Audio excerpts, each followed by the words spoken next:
bonjour, bienvenue au journal de la foire des châteaux. Je suis très content de vous retrouver tous, par la simple raison qu'aujourd'hui, on va vous donner d'autres informations. Aujourd'hui, on va vers l'avant-garde et pour cela, on a Pierre ici à côté de nous qui nous racontera quelque chose de particulier. Pierre, bonjour, merci Bonjour. beaucoup d'être parmi nous. Alors, est-ce que tu pourrais nous raconter comment tu es arrivé à ce métier de galériste, expert, artisan de l'art, si tu veux? Oui, tout à fait, avec un grand plaisir. En fait, c'est pour moi une deuxième vie. Après des études classiques de management, j'ai passé 30 ans dans une très grande entreprise de conseil qui s'appelait Accenture. Et il y a une dizaine d'années, j'ai décidé de changer de vie. Et j'ai ouvert ma galerie, Avant-Garde Galerie, donc dans le 8e arrondissement à Paris. Et donc c'était effectivement une rupture et un choix assumé de me lancer dans une autre aventure, passer d'une très grande entreprise à une boutique et de passer d'amateur éclairé à professionnel du marché de l'art. Cet amateur éclairé, ça veut dire pour moi que tu avais déjà des connaissances, quelque chose te poussait déjà vers cette direction. Bah, disons que dès que j'ai gagné un petit peu ma vie avec mon épouse, on a commencé à chiner et on a chiné pendant toute notre vie. Donc j'étais un amateur éclairé, mais j'étais néanmoins un amateur. Et comment tu es arrivé vers l'art nouveau? Alors c'est pas de l'art nouveau, c'est l'art déco. Donc c'est ces années 20, 30, 40. Deux raisons en fait. Une première raison, c'est effectivement une période que j'apprécie particulièrement. En effet, c'est une période de rupture incroyable, de créativité débridée. C'est vraiment l'entrée dans le monde moderne et contemporain. Et en même temps, et il faut bien le dire aussi, c'est important, c'est une période qui continue à bien se vendre, que ce soit en France ou à l'étranger, et notamment sur le marché nord-américain. Et c'est quand même important de vendre des choses qu'on aime, mais qui se vendent néanmoins. Et comment tu es arrivé sur la foire des châteaux? Parce que je pense que tu as aussi un rôle à l'intérieur de toute cette structure. Oui, alors déjà, au moment où j'ai ouvert ma galerie, je me suis immédiatement syndiqué au SNCAO. Pour moi, ça semblait être une évidence. Et j'ai bénéficié notamment de conseils juridiques pour monter mon business et connaître tout simplement la réglementation de base de ce métier, qui est un métier qui est réglementé. On ne peut pas ouvrir un commerce d'antiquité comme ça, comme on peut ouvrir un commerce de chaussures. C'est un métier qui est réglementé avec des règles contraignantes, importantes. Et donc pour moi, il était évident de me syndiquer. Et puis, j'ai rejoint le conseil d'administration du syndicat où je suis effectivement vice-président. Mais le choix de venir à Chatou, il est effectivement lié à mon activité syndicale, mais pas seulement. Moi, je viens à Chatou depuis 30 ans. J'ai meublé la moitié de mes maisons à Chatou. Donc voilà, et je venais toujours 2 fois par an à Chatou, et je ne suis jamais revenu les mains vides de Chatou. Et l'ambiance?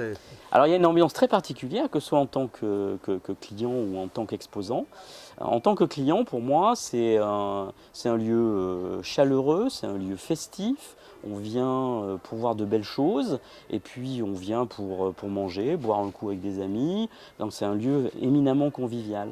Et puis en tant qu'acheteur, en tant que client, en tant que visiteur, Chatou, c'est un résumé de tous les styles, de toutes les époques et de tous les prix. C'est de 5 euros à 100 000 euros, quoi. Et c'est le seul lieu que je connaisse où il y a une telle diversité de marchandises et où, côte à côte, on peut acheter une tasse ébréchée ou un tableau de grand maître. Et ça, je trouve ça formidable et c'est assez exceptionnel. C'est assez exceptionnel. Alors, en tant qu'exposant, c'est un endroit extrêmement privilégié. D'abord, des conditions financières qui sont très attractives quand on compare au prix des salons parisiens qui sont absolument hors de prix. Comme c'est un salon organisé par un syndicat professionnel, les prix sont très étudiés.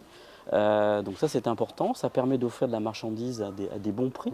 On n'a pas besoin déjà de payer un stand hors de prix comme c'est le cas dans Paris. Donc ça c'est très intéressant. Et puis il y a une vraie ambiance entre exposants. C'est un lieu extraordinaire pour revoir des amis, des copains, des collègues, et puis pour chiner nous-mêmes. Moi, en tant que marchand, systématiquement, j'achète à Chatou et j'ai pas, voilà, et c'est un lieu donc et cela montre d'ailleurs le fait que les marchands achètent entre eux à Château, ça montre que les prix sont intéressants, c'est important. Non, non, mais je le sens tous les jours. Pendant Ouais. les journaux à la foire, je vois, je rencontre les personnes et je ressens cette ambiance, même à travers des regards. C'est fabuleux. Je voudrais juste faire un petit voyage Ouais. sur ton stand et parler des 3 heures. 3 heures bien précises. Alors, la première, c'est un voyage. C'est un voyage, c'est effectivement une huile d'un artiste d'origine russe qui s'appelait Yakovlev et qui a eu le privilège et l'avantage d'être le peintre accompagnateur des croisières Citroën, ces fameuses croisières noires à travers l'Afrique et croisières jaunes à travers le continent asiatique, qui ont effectivement été un choc incroyable, puisque au-delà d'être une opération marketing pour la marque Citroën, ça a également permis de découvrir des mondes relativement peu connus à l'époque et d'être une expédition absolument extraordinaire à travers des continents où il n'y avait pas de route. Voilà. Et en l'occurrence, donc Yakovlev là accompagne la croisière noire. Ils sortent du désert du Sahara et ils arrivent en Afrique noire. Et Yakovlev découvre l'Afrique noire. Et c'est l'arrivée sur le fleuve Niger, dans un lieu-dit qui s'appelle Bourem, qui est pas loin de Gao.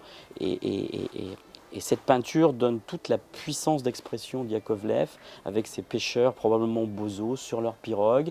Et ce qui va devenir une marque de fabrique de Yakovlev, ce coucher de soleil sur fond de paysages africains. Donc c'est une peinture extrêmement puissante, tout à fait dans la veine des meilleures œuvres de Yakovlev. Mais c'est un avant-gardiste parce que si on regarde la coupe, on dirait entre la bande dessinée et le cinéma, on dirait un storyboard bien avant l'invention, à la limite. C'est tout à fait vrai.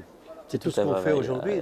C'est toute la puissance de Yakovlev. La profondeur, le profondeur, décalage. le cadrage, la puissance du geste des rameurs, Oui. qui est à peine suggéré, parce que c'est des coups de pinceau assez violents. Et c'est cette peinture que j'aime beaucoup chez Yakovlev, et qui est par ailleurs très connue par toutes ces illustrations et ces sanguines qui ont donné lieu à ces lithos et ces fameux portfolios, notamment de la croisière noire et de la croisière jaune, qu'on connaît si bien.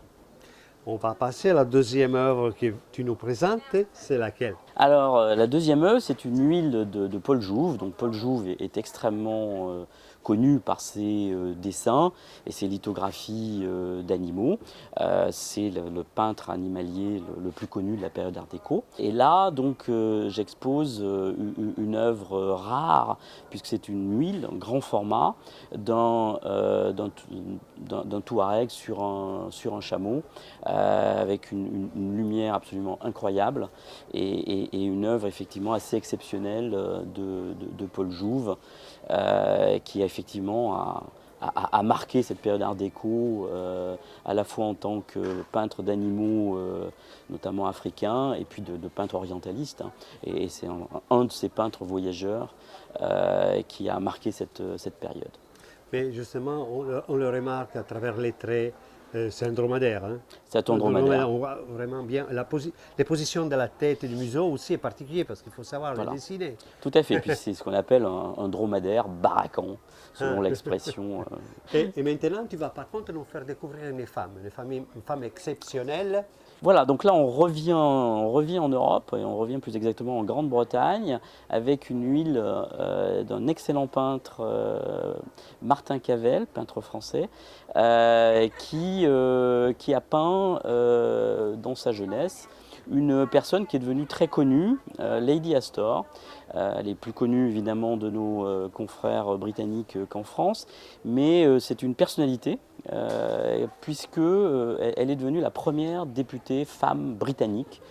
Et c'était effectivement un petit peu révolutionnaire à l'époque. faut pas oublier que les femmes ont eu le droit de vote en France en 1945, hein. Donc les Anglais, après le mouvement des suffragettes, ont été beaucoup plus précurseurs que nous-mêmes. Et donc cette Lady Astor, au-delà d'être la première femme députée britannique, s'est rendue célèbre et connue puisqu'elle a eu des échanges extrêmement vifs avec le Premier ministre Churchill, qui était quand même un amateur de femmes mais extraordinairement misogyne. Et il y a eu des échanges qui ont fait date et qui font partie maintenant de l'histoire entre Lady Astor, qui était un caractère, une grande intelligence et qui avait un grand sens de la répartie et qui ne se laissait pas faire par Churchill. D'une grande beauté. Et accessoirement, très belle femme. Ouais, très belle femme. Très belle femme et très belle huile. Très belle huile. Pierre, moi je te remercie beaucoup d'être passé nous voir. On va se quitter, malheureusement, parce que j'aime bien toutes les histoires. Et vous avez vu, ici à Chatou, on a des histoires à raconter. Donc venez nous voir. Et à très bientôt et bon appétit.